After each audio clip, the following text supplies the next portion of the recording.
Our Government of Canada delegation take part in the ceremony at the Courcelette Canadian Cemetery, a reminder of the valiant push our Canadian Corps played in forcing back the Germans 100 years ago today. Now we visit the memorial to pay our respects.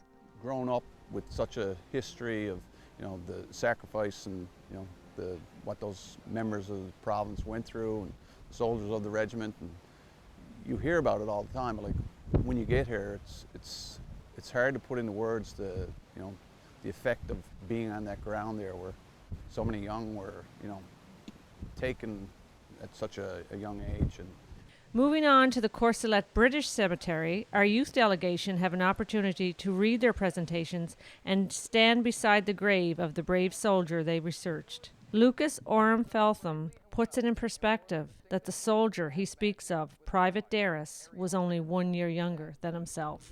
He was 14 and I'm 15, and just to know for somebody that is younger than me to take upon the challenge of enlisting into the war to come and fight for his country is amazing. Mr. Dave Flanagan of the Veterans Delegation tells us of his experience in finding closure while visiting the grave of his relative. And to look at a gravestone with your own name on it, David Flanagan, was just tremendous, powerful. I've visited that grave 3 times since. And when I went back that first time, I said, if at all possible, in 2016, I'm coming back. I'm coming back to Beaumont Hamel. He was lucky enough to survive, be one of the survivors of Beaumont Hamel. He carried on through the war, and in Passchendaele he was captured. And he was in a concentration camp in Tournai.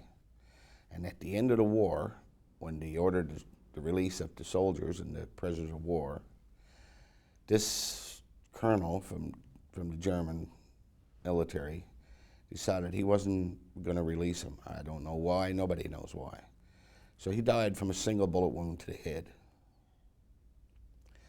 So yesterday, on the 100th anniversary, is an oath that I took many years ago to return to pay respects to Uncle Dave. And yesterday was the final chapter of my journey.